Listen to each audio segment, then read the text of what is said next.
Rated E for everyone. Sega.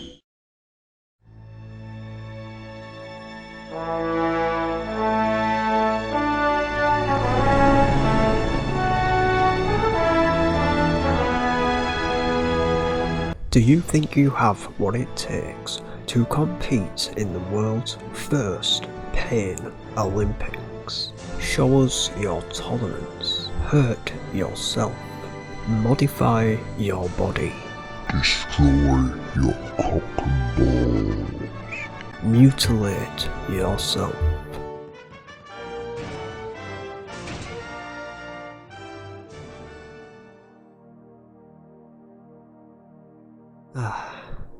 The BME Pain Olympics. Another classic shock site and selection of shock videos. By the end of this video, I can guarantee that you'll see the BME Pain Olympics in a completely different light and realise that there's probably less to it than you think you might believe. In 2003, the company known as Body Modification Enzyme, or BME for short, would host a competition to find their most hardened fans. A competition to find those who have the highest pain tolerance. The company focused and still focuses on extreme body modification, tongue-splitting, demon ridge modifications, and eye colour modifications, just to name a couple of things. In this event, we weren't talking a paper cut or a hard spanking. We were talking about cock and ball torture and bodily mutilation. Now the videos, or some of the videos sent in for this competition, were no doubt shocking, but most were deemed to be fake. In 1994, Shannon Leratt launched the BME website, a main source for everything regarding tattoos, piercings, and body modification. In 2003, the very first Pain Olympics would begin in Ontario, Canada. Events included, but are not limited to, drinking hot sauce, forehead pulling, testing strength, and this would go on for around 5 years. Hearing about this now, you're probably thinking, okay, but there is cock and ball torture and bodily mutilation, right? Hi, my name is Gab Rockstar, and I'm about to show you what's happening in the BME Pain Olympics.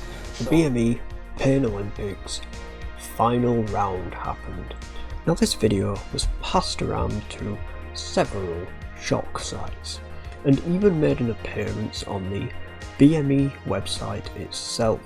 People reacted, people freaked out, people gagged, people uploaded their reactions onto the YouTube so that they could show off the horror of a man completely destroying his genitals. What most didn't know, however, is that what they were reacting to was in fact entirely fake.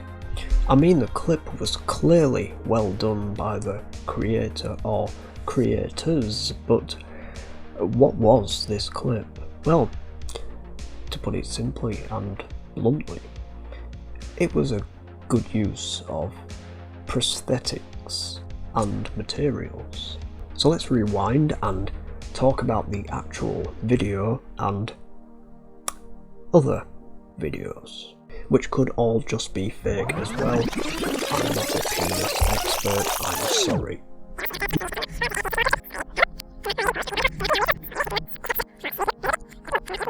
So yeah, it was basically just a guy who cut off his helmet, cut his balls off, cut his wang off, and called it a day.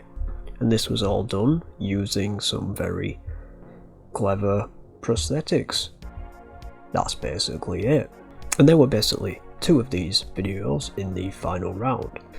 And the creator of BME Zine, Shannon Larat himself, would actually go on to state that both videos that were sent through, called Final Round, were in fact fake, and no body modification or mutilation was ever even present.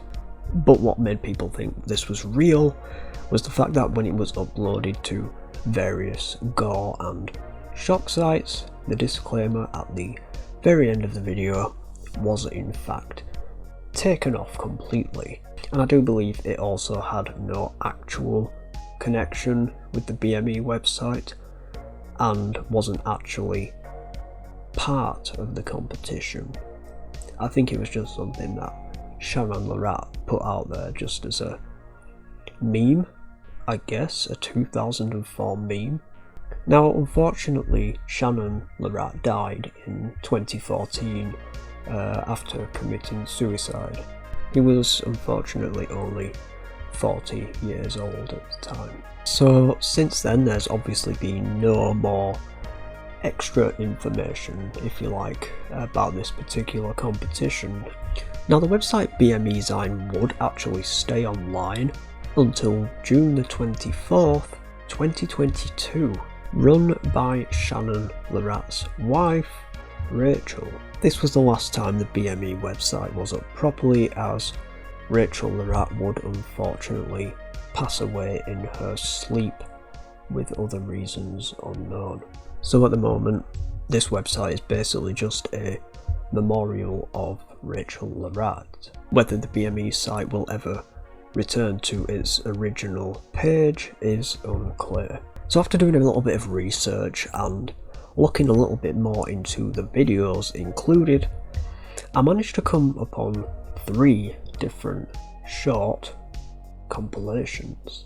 And I do believe there were possibly some real videos kicking about. Except the only problem I really have with these compilations is in fact the date that these claimed to be put online and into a compilation, which says 2012, which is actually a few years after the Paralympics ended. So these might not even be real BME Paralympics videos after all, and I may be bullshitting you. I wouldn't know.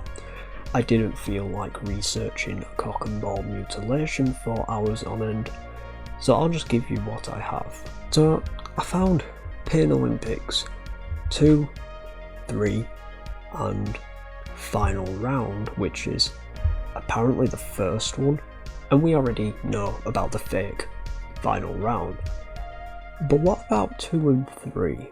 Both can really be tied in together. Most clips are clips we've seen before on mixtape explanations, and the third one is a lot worse than compilation number 2.